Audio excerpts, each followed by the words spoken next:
Well, there's a reason they're World Test champions, Ayaz. I mean, South Africa totally rattled India at the Eden Gardens to take a 1-0 lead in the two-match series. And of course, we'll come to India and their performance later on. But what a performance by the visitors, especially Simon Harmer and more so their captain, Temba Bavuma.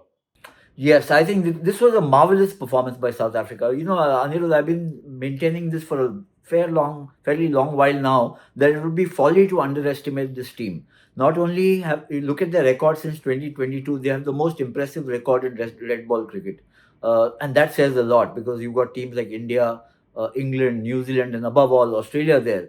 And if you're in that cluster, then you're really there's something that is happening right. And then they won the World Test Championship earlier this year, beating no less Australia in the final. And then just before coming to India, they had a two-test series against Pakistan in Pakistan, where after losing the first test, they won the second on a doctored pitch, a pitch doctored to help the Pakistani spinners, but it actually turned out to be a bonanza, a boon for the South African spinners, and therefore they came here with their kind of tail high.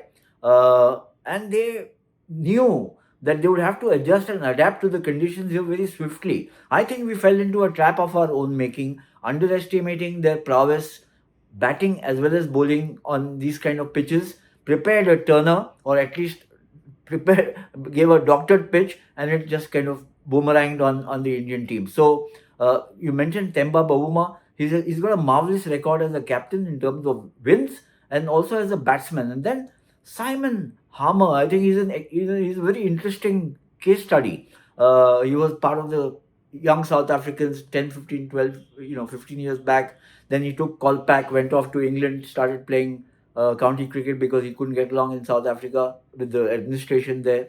Then Brexit happened, and he found that he had to go back go back to South Africa or do something else.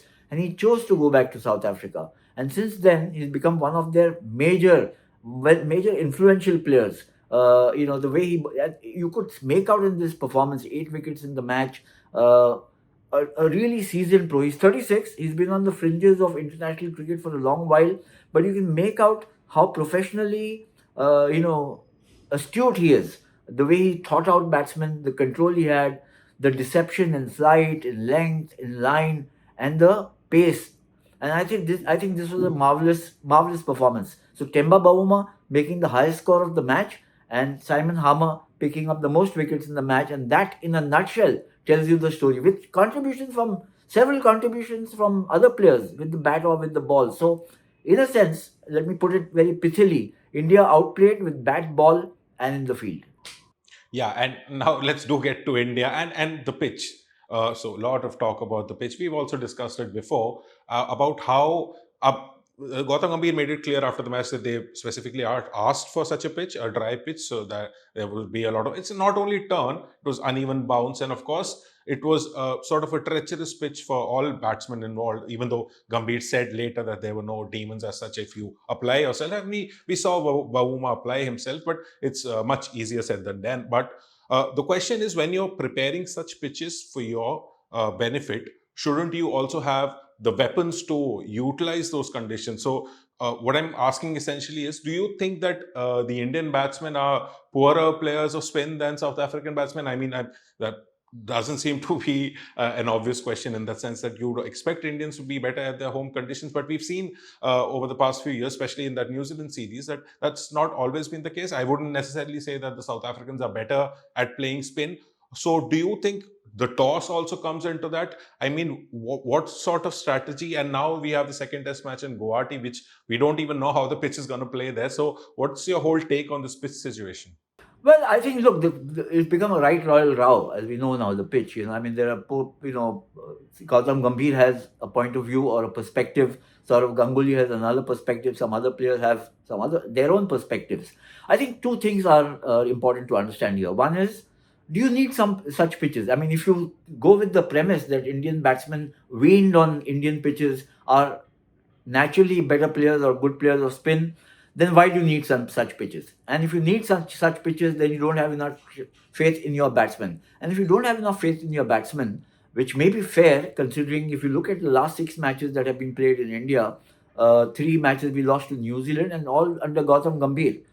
Two we beat West Indies, a mediocre West Indies team, and one against South Africa. We lost that.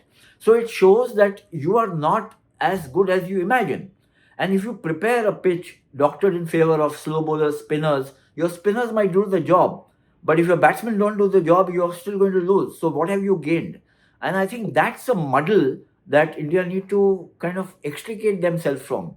And it's not just, you talked about the last six matches, but if you go back a little further, we've not lost series. But against Australia, we've lost a match. Against England, we've lost twice. 1-1 test in the series. But somewhere it started showing that your batting lineup or the batsmen were not, as supreme as of yore, where bring anybody onto Indian pitches and you would win. And your bowlers would deliver the wickets, which I think they are still doing. The other has to do with the team selection and the policy of the playing 11. You had four spinners in this match. Washington Sundar didn't bowl a single ball in the second innings. You had three left-arm spinners. Now, in terms of tactics, in terms of doctoring pitches, in terms of player performance, all of these are interconnected, and therefore I think that there is a situation which has arisen where it seems that maybe Gautam Gambhir is setting the bar very high, but if you're not able to reach that high bar frequently enough, then is that a fair aspiration to have, or you have to revise your tactics? That's a question now which has arisen. Yeah, and lastly, now before heading over to the next match in Guwahati, the captain Shubman Gill had a freak injury and most likely won't play that next Test match. And India could have really used him because they lost by over 30, 31 runs, and maybe Gill could have pulled that off. We don't know. I mean, pitch notwithstanding. But question is, what do India do now? Do you think they just drop Sundar back down and that experiment is over and slot in Sai Sudarshan? How do you think they go about it? Well, first things first about Shubman Gill. Let's not forget Kagiso Rabada didn't play the match. So they lost a very major player also, the South Africans. And also Muthuswamy, who had an excellent series against Pakistan with bat and ball. So, I mean, they had their own, kind of problems where the team selection is concerned. But now going ahead, I think they are on the horn of a dilemma, Gautam Gambhir and the think tank, because by now the instructions may have been already given earlier to have another doctored pitch. And now with the result, the way it went at Eden Gardens, there'll be some hasty revision. And what do you come up with? So it's good. I think the pitch is going to be a bit of a lottery, for both teams, of course, but more so on India, and the pressure will be far greater on India because, I mean, this would be a debacle equal or similar to what we suffered against New Zealand if we don't win the second Test match. Remember, it's not just about a bilateral 0-2 result. These are also very valuable, invaluable WTC points that you're losing.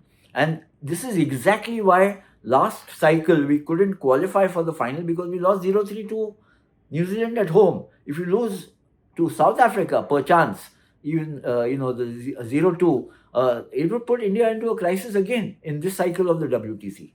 Yeah. So as you have it, though, the next match coming up in Guwahati, and we'll return to you after that. So that's it for this episode of Sports Room. We'll see you next time. Thanks, Andrew. We'll catch up soon.